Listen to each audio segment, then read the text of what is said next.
Welcome, ladies and gentlemen, to our fourth episode of the eKartingNews.com Debrief podcast. Rob Howden here alongside David Cole, as always, as the month of May is now done. We are rolling into June, another full month stacked full of racing. But David and I are going to take this opportunity to kind of look back at the last couple of weeks. The month of May, obviously crazy in karting. It's crazy in the world of IndyCar as well, as I know firsthand. But David Cole, you and I both on the road quite a bit through the month of May. A lot of events, a lot of great racing, and really when it comes down to it, that's what we want. We want lots of racing. We want people out there enjoying the sport of karting. Well, especially here in the United States where the weather up north where we live is getting warmer, and you're able to hit the kart track whenever you want instead of those days when it doesn't snow. So, racing action is busy throughout the country now, and it's an exciting time, and we're just on the verge of the summer months. You know, kids are just now finishing up school. A couple of kids graduating. I'm going to a graduation tonight. So, we got that feeling of summer around the corner, and it's going to be nonstop once we hit the month of July. Yeah, it's nice. No, I was on the road for a month, a couple of cool events we were at, but also to be able to come home here, get back in the HMG EKN World Headquarters, look outside and see the sun, see the blue sky, nice warm weather. And the racing up here as well. We're in the same boat as you, David, obviously in Ontario. Just a couple of races in the books already for the clubs up here, and of course the events like the Eastern Canadian Karting Championship, but really excited to get kind of the spring/summer underway. Folks, this show is being presented by the Mazda Road to Indy, presented by Cooper Tires. It's pretty easy to see that the Mazda Road to Indy, presented by Cooper Tires, is developing the future stars of the Verizon IndyCar Series. At last weekend's Indianapolis 500, 24 of the 33 starters were Indy Lights graduates, and drivers like Sage Karam and Zach Veach have come through the entire ladder system, starting in USF 2000 and then progressing through Pro Mazda and Indy Lights. With over $2 million in scholarships presented each year, the Mazda Road to Indy, presented by Cooper Tires, is simply the best program in the world. David, let's jump in. We got lots to talk about. We're going to talk about some SCUSA stuff. We're going to talk about WK Man Cup, the event that you attended. We're going to talk about the Can-Am Karting Challenge race that I hit in Richland, Washington. We'll chat a little about the Indy 500. Not much to talk about Operation Grassroots-wise, and then we'll cap off the broadcast, this particular podcast here, with our Comet Kart Sales Racing Calendar. David, Superkarts USA, as they have been putting out their conversations. Chris Ortenberger from iNovation sitting down and putting a program together to kind of chat with Tom Kutcher, the president and owner of Superkarts USA. Brought another one out, and this one was packed. There was a lot of information about Superkarts USA Racing, no doubt about it.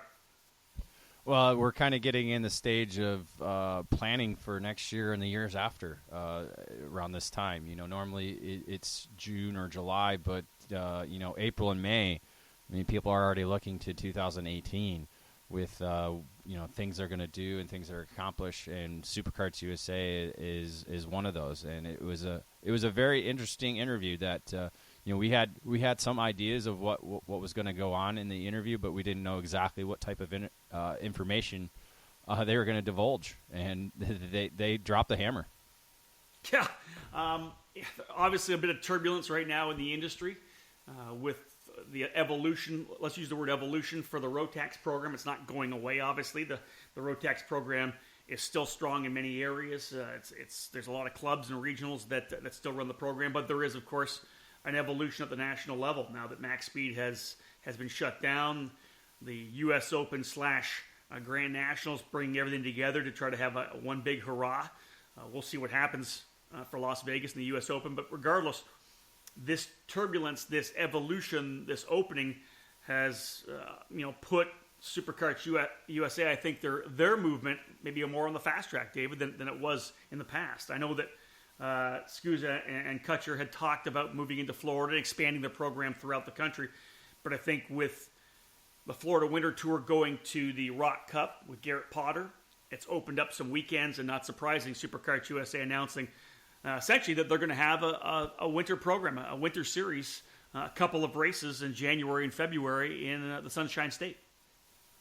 Yeah, we've obviously had some conversations with Tom about the evolution of the organization, and even this year we saw the introduction of Winter Nationals. We knew that was going to be coming eventually. We just didn't know when, and they brought it in this year. The excuse me, the Florida program that I think might have been coming in a year or two, but I think they kind of fast-tracked it with the way, like you said, the industry has unfolded itself, and that Supercarts USA basically right now is the top tier in karting in the United States, and that's where we're at right now with their program. And so, yeah, the Florida program is definitely an interesting deal with the way the Florida Winter Tour is going to be shaping up for 2018 now with its transition into new ownership as well. Yeah, a lot of changes happening, and I think you hit the nail on the head in terms of Supercarts USA really expanding itself, being the primary national program. 3 races, you throw the Supernats in, think about 4 races, so essentially 1 race each quarter. They're drawing between anywhere between 230 to 250 entries for these events. So this is really the de facto national program of the series now, or of the sport here in America. Their regional program's strong in California. They're working on growing it in Texas, and there are some really good regional programs around the country, whether it's the USPKS, Manufacturers Cup, which is both of them regional/national. F-Series, of course, a good program as well. I'm excited to see some of these big programs settle in and get stronger. I don't care if it's SCUSA, USPKS, F-Series, WK. We need strong regional and national programs as well. But as you said, to make that move to look and say, hey, you know what? There's an opening now in Florida. We've talked about going there. This is the opportunity. And I think it's going to be good to grow Supercarts USA and get some more continuity across the country from coast to coast for them to be able to go in there and do a couple of races. And I guess I'm a little surprised, but not, with the fact that they've decided just to do 2 events as opposed to what has been kind of the traditional 3-race deal in Florida, the January, February marches. We're going to see that with the Rock Cup and the Florida Winter Tour, I believe. They'll still do 3 races, I would expect. Not, as I look back, it's not a bad call for Supercarts USA, David, to do those 2, because essentially they'll do January, February, and then their customer base, those IAME and Stock Honda drivers, they can roll right into the Winter Nationals in March. So really, by going to 2 races, they're not overloading March and not overloading their clientele as well, which I think in the end will be a good idea. Well, I think that's key in being able to promote regional and national events. I mean, we see it with Mark Coates and his program. He's trying not to overlap the USPKS program and his regional program, Route 66. Trying to make sure that people have the opportunity to do both, or people have the opportunity to do one or the other, and not feel, especially the industry members, feel strained about going to all of these events. And yeah, two events is something different, something unique, and Tom personally. We know Tom personally. He doesn't like to follow what people do. He likes to take and see what works and what doesn't work, and he knows that trying to cram all these races into 1 or 2 months is not going to work. So it's better to just provide these 2 months with 4 rounds of racing and go at it. Quick, simple, easy, have fun, expand the brand, and move on from there. Now the interesting part is what we're going to talk about next, which is the expansion of the Pro Kart Challenge east of the Mississippi. That's what's really going to question what the industry is thinking and what he's thinking and who's he working with, and et cetera, et cetera. What's going to happen with this program?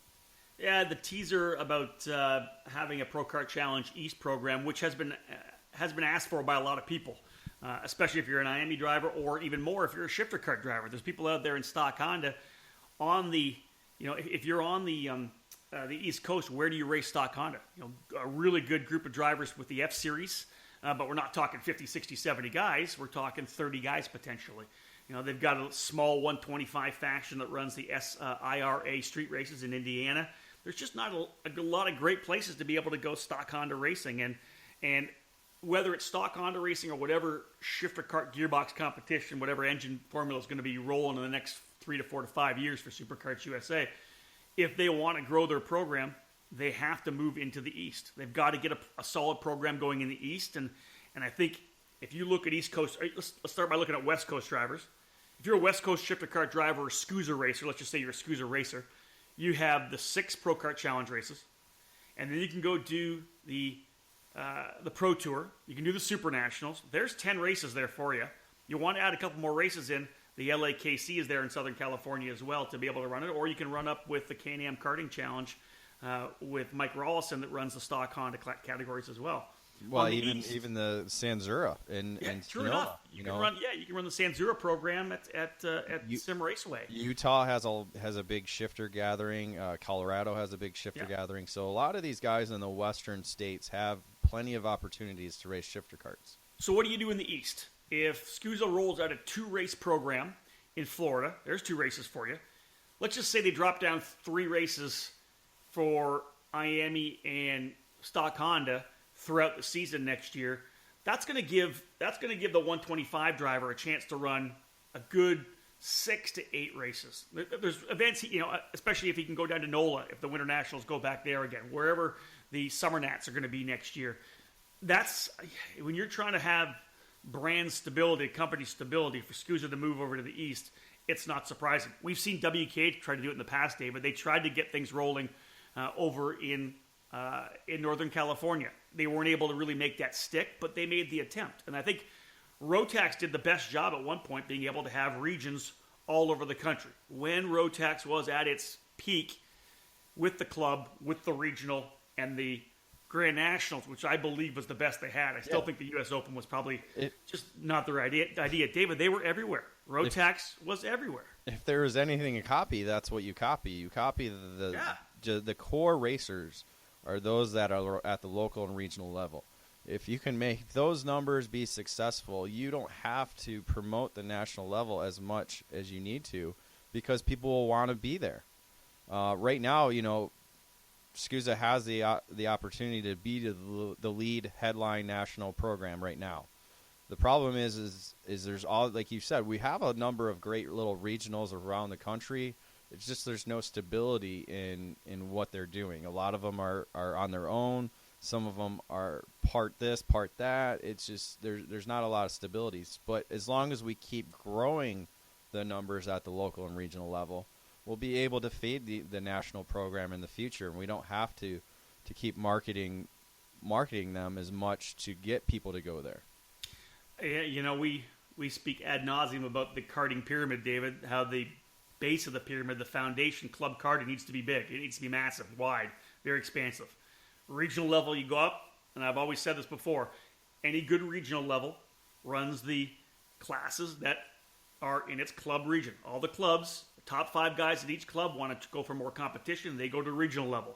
The top regional level drivers, they want more competition, they go national. And that's key, like you just said. As long as we have a good club foundation, we're able to expand. That's one of the things I think the challenges for Superkarts USA, and the reason why this expansion needs to happen is, for all intents and purposes, they have a very, very strong California Pro Kart Challenge. They have a series that is good but needs more power and looks potentially like it's going to get some movement, and that's the Texas Pro Kart Challenge. And again, that's it, other than the LAKC. Then they have the Pro Tour. So SCUSA's trying to expand down into that regional level where they're going to have the 4, 5, 6, 7 regions. Back in the early 2000s, Jim Murley, who was the president of SCUSA back then, had probably 8 regions going. Now, they weren't... Nowadays, we think you need to have 150 guys in the region to make it strong, 150 entries. Back then, if you had 80 entries in a regional series, that was big. So, well, we're talking entries, or are we talking drivers? Because that's another realm within the industry. Is I have all these entries. Well, exactly how many drivers do you have? That's true. The more drivers, the more drivers you have, the better. I mean, that's always the key, because you can have these guys running multiple classes. That's great, but you want to have the driver number be higher than what you have before. Yeah, whatever happens, there is going to be some expansion from Superkarts USA, and it'll be interesting to see the plans they do roll out for this Eastern Pro Kart Challenge Series. Dave, one more little bit of news for Superkarts USA. We've known about it for quite a while, kind of kept it quiet after being asked, but it leaked out and some people jumped on it. Superkarts USA, the Super Nationals, essentially moving to the Strip. I think that's a little over the top, but essentially moving, a quarter mile north of the current parking lot at the Las Vegas Convention Center to a new parking lot, which backs up onto the Strip. So there is that connection to the Strip, but even better, brand new pavement and essentially a much larger area as well to be able to put a track and a paddock in. Well, the pavement is the key component of this lateral move because again, it's not a new venue. It's the same Las Vegas Convention Center, same Westgate host hotel. Basically, you're just going across at the crosswalk where everybody was supposed to cross. That's right. And get into the paddock rather than going where they were jaywalking everybody before in this past year. But so the main key aspect is the pavement, and everybody talks about that when you go to temporary circuits. Oh, it's so rough. Oh, the bumps are terrible. Blah blah blah blah blah blah. Now there's going to be, with the pavement being super smooth as glass, there's going to be no excuses. Oh, there will be. Well, of course, but excuses are like assholes. Everybody has one they smell. Well, you know what? Hold on. Are we going to bleep that out? That's the first. First curse word in debrief history. I think we had ass before, but we'll talk about that. Well, I would expect it would have been me. That's just. This is the thing. I think somebody put the money on it was going to be me that was going to drop the bomb first. No, this is a podcast. We're just going to let it all hang out. I like that. Because nobody can see what we're wearing, so why not? Agreed. Okay, that gives me just. We're not in the same place, folks, just so you know. David's in his office. I'm in Grand Rapids. I'm in my office in Cambridge. And so I am having horrible thoughts right now what David wears when he works. So speaking of smooth as glass. You're wearing one of those one-piece jumpers, aren't you? There you go. Rompers, right? Of course. Red, white, and blue, baby. Of course you are. America. So it's going to take the excuses out of the equation. Yep. Just man up and drive. That's what's going to be the great part about it. 3 great deals. Smooth pavement, larger lot, and yes, butting up onto the Strip. So people are going to be driving by. They'll be able to do some marketing there.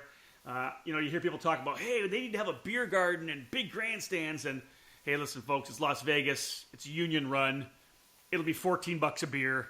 Grandstands are $6,000 or $7,000 a piece to drop because of per butt. It costs X amount of dollars plus insurance. So let's not go crazy that there's going to be this huge bowl with beer and food. That's ludicrously expensive. If anybody wants to step up and drop a bunch of dough and sponsor that section, that'll happen. Otherwise, don't get your hopes up. David, this is going to roll into you now, my friend. You were at the WK Manufacturers Cup Series at the Pittsburgh International Race Complex. Gorgeous weather in Wampum, Pennsylvania once again. Yeah, whenever we go there, I mean, the facility is a great facility to go to. You've never been there, but I've been there now multiple times, and it's kind of in a pretty cool location, but it's up, and not necessarily a mountain, but a little bit of a rolling hill, you want to say, and you can just never tell what the weather's going to do. And I mean, it was forecasted to rain all weekend long. Thankfully, we got through Friday and Saturday with no rain whatsoever. And then Sunday, the rain finally came, and it came down hard. It looked like almost hurricane-type weather. Your social media posts were epic. I was watching it going, wow. Well, thankfully, I got up into the tower just in time because being out there, it was terrible trying to shoot photos in the weather, and it was the right call during the Yamaha Senior Final that they had to red flag it because the rain was just so much amount of rain came down, you could barely see to the other side of the facility. And when you can't see, it's obviously hard for officials to make sure everything's safe. So they had to do that. But, overall, they got through it, even though it took a little bit of time to get back out on the racetrack after the hard stuff went through. But, overall, it was a great weekend. It was probably one of the most successful weekends they had in terms of numbers because of moving to May, when typically they have it towards the end of the year.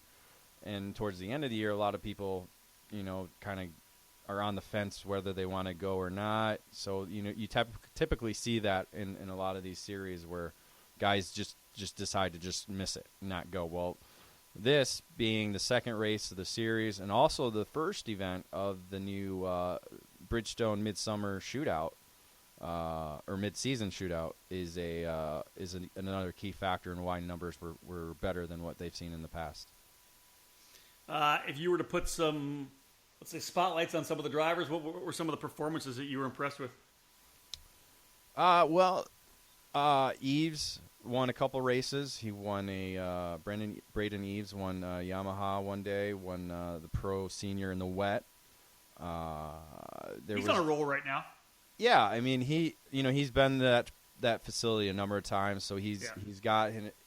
And the crazy thing is he was on the VME in Spring Nats. Well, he went back to the Cosmic and the FA kart for this event, which, going back and forth cart to cart, different brands, especially the VME being something completely different from the OTK brands. It was a good bounce back between the two. I'm trying to think of Dakota Pesic. That was a great emotional story.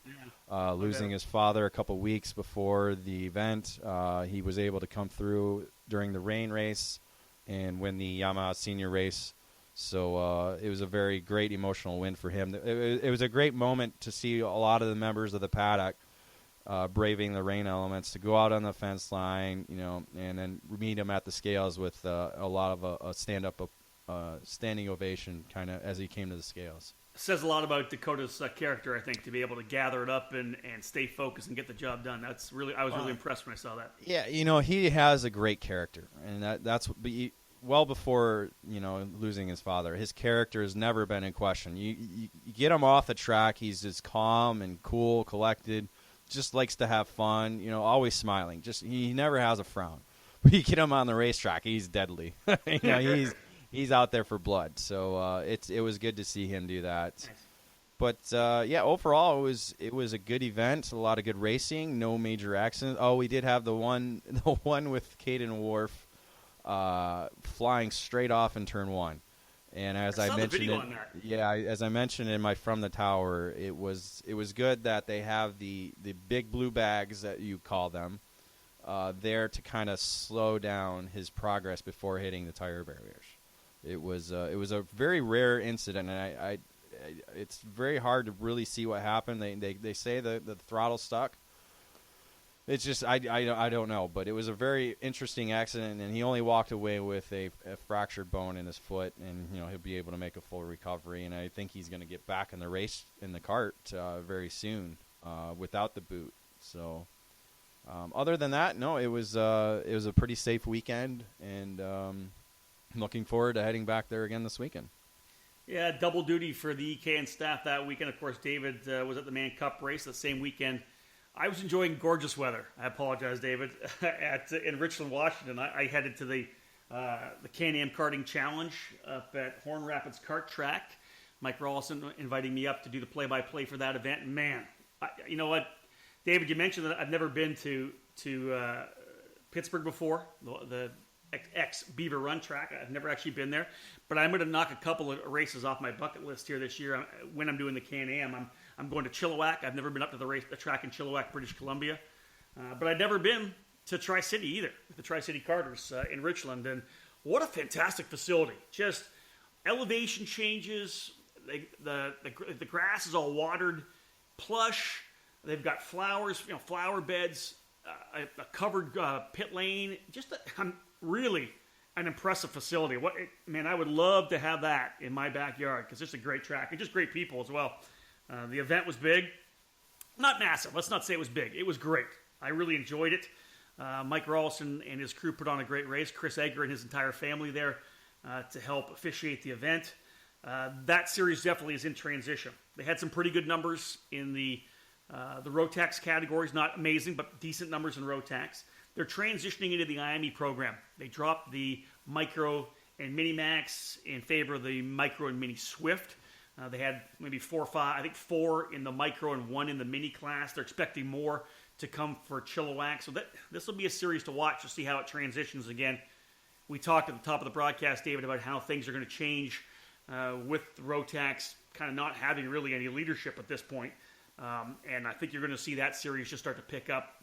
We're hearing more. I believe next week they're going to be starting to deliver the engines for the IAME trade-in. They put the trade-in program together, offering people to bring their Rotax in for an IAME, and I'm being told there's 75 engines have already been pre-sold, pre-traded. So this could affect the Can-Am Karting Challenge. nonetheless, the event was good. I really enjoyed it. The racing was solid. Nice barbecue sponsored by Wicked Fabrication for Friday evening. Senior Max was good racing. This track, it's a club track. It's not a 30-foot wide national level racetrack that you see nowadays. It's been around a long time. Horn Rapids is legendary in IKF racing. Wow. That's the first time I've been there, David. Great racing. Kyle Dupel and Mason Buck, the winners in Senior Max. Hannah Greenmeyer continuing her kind of role of momentum. She was able to win on Saturday, but Jason Leung came back on Sunday and challenged. Some of the best racing, of course, David, as I won't be surprising you, the 206 class was just awesome. 8 drivers in the lead pack. Jacob Gulick was able to win on Saturday, and of course the veteran Derek Wang coming back on Sunday. It was just good racing, David. It was that kind of tight, hardcore racing where with those elevation changes and some off-camber corners and up a hill and blocking down here, just good racing. And I think this leads into one thing, and I don't know if anybody saw it on social media. Chris Egger was the race director, and Mike Rawlson has fully instituted the pushback bumper system. There was a couple bumper penalties early, but David, through the rest of the weekend, I don't think we ever had a bumper penalty, and that was that hard run into turn number 1 at Tri-Cities, which is a right-hand downhill corner, and then into another, essentially a 180 at the bottom of the hill. You could see guys checking up and making sure they didn't hit anybody. It really was, I'm going to say, a really good demonstration of what the pushback can do. Now, not 40 go-karts, and 15 to 17, but the racing was clean, and Chris Egger, he'll tell you, definitely a fan of the pushback after what he saw at Tri-City. Well, I'm shocked he's race directing again. I thought he was done. I don't think he wants to put up with the BS of national level racing or the Florida Winter Tour. But you know what? To come out to that race, he loves coming out to Rawlson's event. Mike and the whole crew, they put just a great atmosphere. So that's why he wants the pushback bumper, because it's less work for him. He just has somebody else do that. You know what? And it did it. It honestly did it. They had to that's what it's there for. Dude, it was good. It's the first time I've seen it in action. I hadn't been to GoPro for USPKS when they had it there. It's interesting. I talked to Tom Kutcher because I know that a lot of people are asking for them to bring it into the Pro Tour, and it'll be interesting because right now, from what I saw, I'm a fan of it as well. It looked really impressive to me. You didn't hear some of the USPKS stuff where people said that, hey, I went over a curb and it happened coming over the curb. This particular weekend, and I know USPKS has evolved theirs, David, they just went straight 10-second penalty. If it's employed when you come in, 10-second penalty. And it changed the starts. It really did. Yeah, this is going to be my first weekend with the pushback bumper, so I'll be able to see and understand the experience with it. And at Pittsburgh, there's no excuse for curbing, because the curbing there is smooth. If you hit it, it's not going to jar it like, the GoPro is kind of like the alligator teeth or whatever they call that. Yeah. But, I think they kind of solved it at Route 66, their second race with the pushback bumper, those officials understanding what it's doing.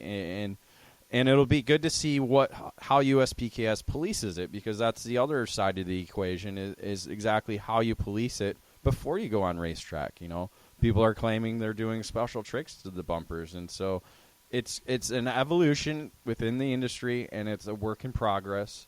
And so there's not going to be anything perfect, but it's at least a start to help solving these insane and idiotic starts that we've been seeing. David, I think one of the interesting things is that it's going to happen on both sides as well. You mentioned that the USPKS crew evolving, figuring out how they're going to handle it, kind of changing the way they're going to lay penalties out. It's the same thing for the drivers. You mentioned that the racing has been crazy. The starts have been ridiculous in a number of the organizations. This will be now the second USPKS race. So all those guys that complained about it the first time are going to learn and not drive as hard to turn number 1. Some of them drove in the Route 66 series as well, which is great. So they've had a couple of opportunities to kind of use this pushback bumper system.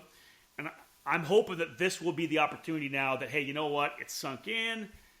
I lost spots. I got docked time at the last race. I got to be smart. And really, it's a learned behavior, right? David, you and I have talked about this many times with so many people in the industry. It's like quitting smoking. It's like quitting drinking. It's like quitting biting your fingernails. You do it, and it's going to take people getting hit and hit and hit over the head before that learned behavior, that just that thing you always do, the way you approach it changes. So once the approach changes, we're going to see better racing. We saw it very quickly at the race I was at, the Can-Am race. Hopefully, you're going to see it this weekend. Well, at GoPro, I have the numbers in front of me. At GoPro, there are 41 penalties handed out over the weekend, which isn't bad for 7 categories, 41 penalties over 2 days. Not a bad thing. I mean, and to be honest, the bigger class had the more penalties. So that's what you're going to see. Yep. The bigger the class is, the more penalties you're going to see with that. Because, like you were talking about, compared from a 20-cart field to a 40-cart field, you're definitely going to have more guys pushing in a 40-cart field than in a 20-cart just more opportunity to find guys to get penalized. When there's 15 guys in the field or 40, there's just, you obviously multiply the opportunity to have it. Now, personally, I think it's going to be great. I'm now, to a certain extent, a fan of it. I saw it in action. It was successful. A smaller event. You're going to go to this event, much larger event. You're going to get a feel for it yourself. And when we come back to next week's debrief, I'm looking forward to debriefing you and finding out what your thoughts on it are on it after you've seen it in action. Hey, now. All right. Let's keep rocking here. Indy 500 next up. Not really straight up racing, karting, but the simple fact is we had a lot of karting graduates, David, guys that we've watched come through the Stars of Karting events, Superkarts USA events. The Indy 500, again, the greatest spectacle in racing. I had a chance to be there. To watch these kids from the Mazda Road to Indy jump up into the program, I'm telling you, to watch the Gabi Chavez, Zach Veach, Jack Harvey, Ed Jones. Ed Jones won the Indy Lights program last year. What a monster. Like, he didn't win Rookie of the Year, which was a shame, but he was absolutely impressive all weekend long. Or all month long, let's put it that way. It was cool for me to see some of these young karting kids we've known for so long perform so well in the biggest race in the world. For you, those are the Mazda Road to Indy guys. I'm talking the karting guys, which is like Spencer Piggott and Sage Karam, that I recall seeing as cadet drivers. Hey, I got a list here. Remember Stars of Karting, right? Sage Karam. Karting, yes. Yeah. Sage Karam, cadet. Gabi Chavez in cadet. We watched Carlos Munoz in cadet. We watched Carlos Munoz. I want to say he won the race at Shawano one year in Stars of Karting as well. Carlos, of course, running for AJ Foyt Racing. He finishes 10th. Yep. Gabi Chavez finishes 9th. He's a Super Nationals winner, too. Recent Super Nationals winner. Yes. Piggott, Saavedra, Daly, Newgarden. These are the guys we've watched for 10 years. Well, yeah. We did a story on Daly and Newgarden a couple years when Daly made his Indy 500 debut. And, it's very cool to see those kids. They started at Newcastle together in karting. Obviously, very two different paths, with Daly being a second-generation driver and Newgarden fresh from Nashville, trying to figure out what karting is all about. And, those two different paths and where they've gone. And even in their open-wheel careers, going different paths but similar, with the Team USA scholarship program, but then Daly spending most of his time in Europe and Joseph here in the United States. But it's very, very cool to every year is the 500 is very exciting, and there's 33, like we say at the Supernets, there's so many different stories there. There's so many different stories you see at the Indy 500 playing out over those 500 miles. When it comes down to it, if you just talk karting, David, we've talked about it before, and we've looked back at when we did it on ekartingnews.com. You do a full grid of the 33, and there's probably only 2 or 3 drivers that didn't get their start in karting. Ed Carpenter being one of them, Buddy Lazier another one, almost to the full field has started in karting. And for you and Dave, I had a lot of conversations with guys just sitting on the wall, kind of laughing that, wow, can you believe we got here? That these kids that ran cadet karting are now at the Indianapolis 500. And it's funny, they still feel that way. They just kind of shaking their head like, I can't believe I'm actually even here. And whether it is Gabby or Zach Veach this year, of course, got his start in karting at Circleville. Not even just drivers, but also we got a lot of engineers that are either past karters or current karters. and a lot of the spotters are involved in karting as well. So walk up and down the grid, Dave. It's Brandon Fry with Max. Well, Schultz. that was the one that I was going to bring up because he's leading, and I'm like, oh my gosh, Brandon Fry is going to win the 500 as a race engineer. This is amazing. I remember doing rental kart racing with him at MRP. Just that type of stuff. Like you get so involved emotionally for a lot of these people who are involved in all the different teams that are up and down the pit lane there. It's so exciting. Well, look and just simply look up on the spotter stands as well. You've got Mike Marini, Chris Wheeler, Brian Robson, Matt Long, and Steve Welk. Like, yeah. You could have a pretty solid little all-star race from some of the guys up in the spotter stand as well. My money's on Wheeler taking everybody out. So, wow, that's a straight shot right there. That is so. Aside from all those different stories, what was kind of your take? Working pit lane for IndyCar Radio. What was kind of your take throughout the event? Was it just too busy for you to take in what was going on there, or were you just focused on what your drivers in pit lane were doing? The funny thing is, again, just absolute thrill and an honor for me to be able to be part of the IndyCar Radio team again. What just a passionate group of broadcasters, and I had a chance during the week when I was doing the events of the IndyCar Grand Prix as well to sit down and work with guys like Bob Jenkins, which is amazing. But during a race like that, I'm focused on 10 drivers. I'm working with their PR directors. I'm listening on the scanner. Those are my 10 drivers that I have to report on throughout the race. But at the end of the event, I'm going to be interviewing some guys in the top 10. So I got to make sure I follow the entire race as well. And I had a chance to talk to Ed Jones at the end. I talked to Dale Coyne. I talked to Marco Andretti. So you have to be able to follow the entire event. For me, though, David, and I'm still a racing fan. And, of course, in my headset, I've got programs, so I'm listening to the IndyCar Radio broadcast. I'm hearing it, and these guys are fired up, and I'm a fan. So I get caught in it every once in a while where I'm kind of watching this race or listening to this race unfold. You can't see anything from pit lane, so I'm watching on a big screen. And to me, it was thrilling. The wreck with Jay Howard, thankfully Jay's fine. Of course, Scott Dixon. Holy mackerel, unbelievable. And when he walked, I didn't see the wreck. When I finally looked up after I heard it on the radio, he was already getting out of the car, which was, my heart was racing, and it was just thrilling to see him get out of the car and just be safe. But the race just had so many different storylines, and those last number of laps, I was in the Ed Jones pit, and people were on pins and needles. They were all just looking at each other like, what's happening right now? And it's an incredible experience.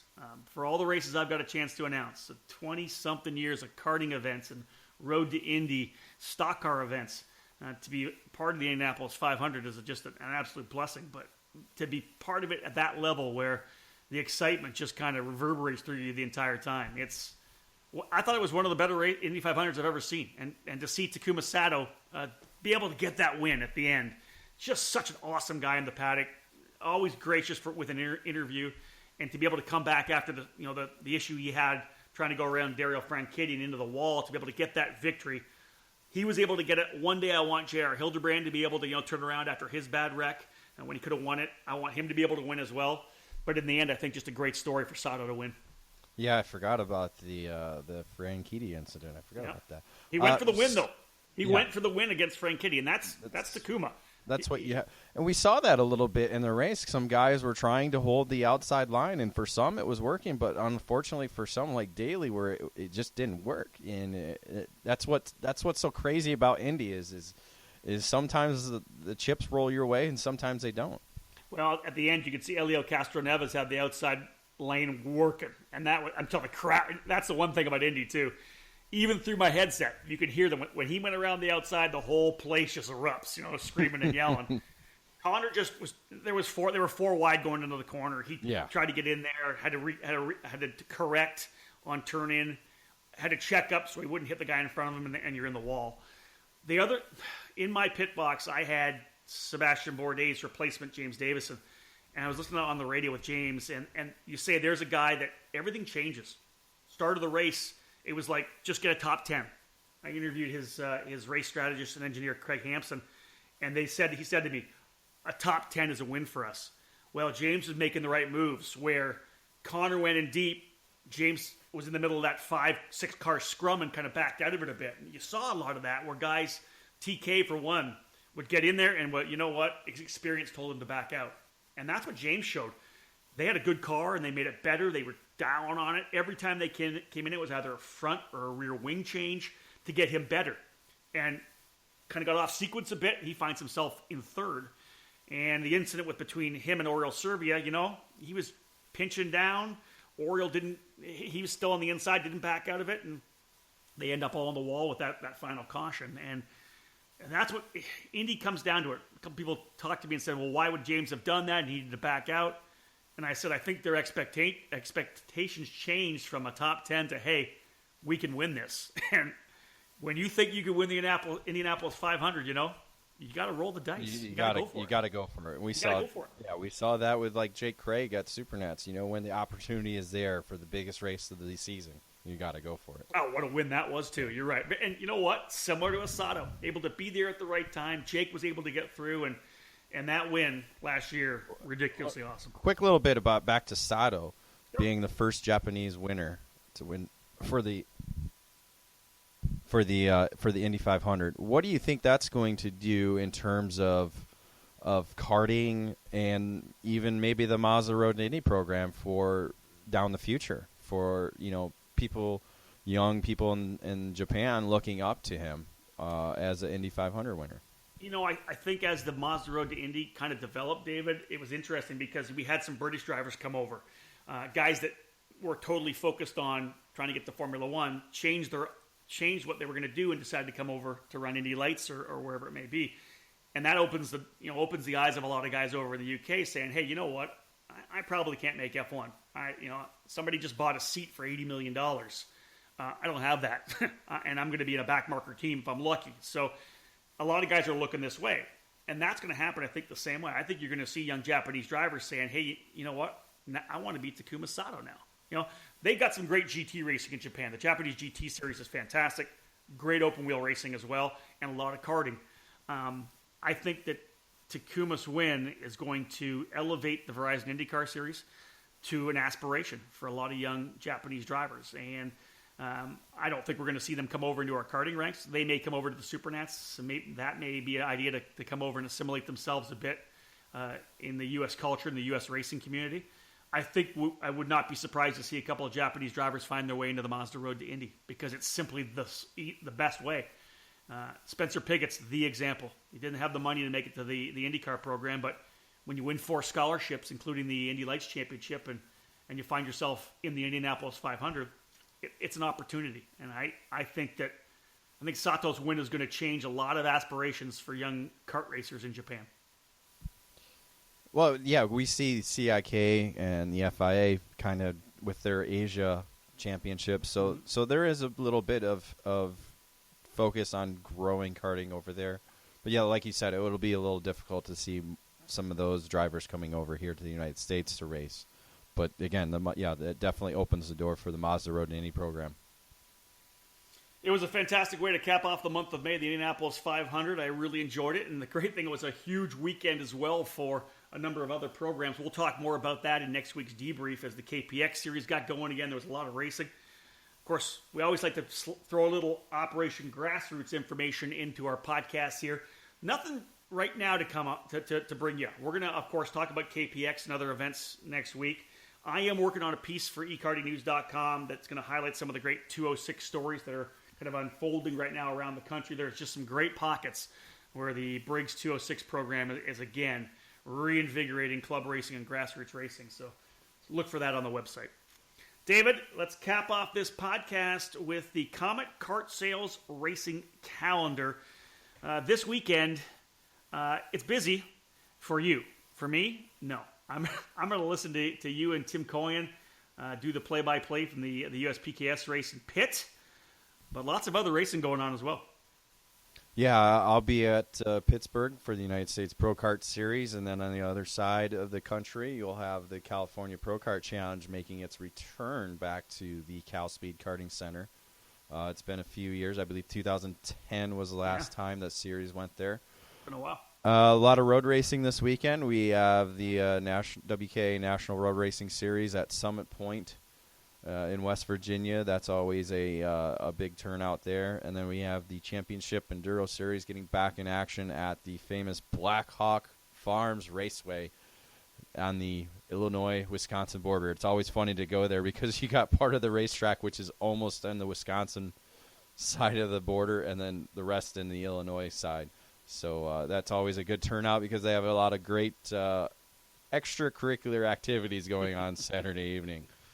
And then up in your neck of the woods, Eastern Canadian Karting Championship gets back into action at the Mont Tremblant facility. What a great track. I had a chance to do the play-by-play there for the Canadian Nationals one year. It was great. Following that, June 9th, 10th, and 11th, the Texas Pro Kart Challenge heads back to Katy, Texas, Gulf Coast Kartway. That program, again, getting bigger and bigger. If you're a Texas driver, get yourself out to the Texas Pro Kart Challenge.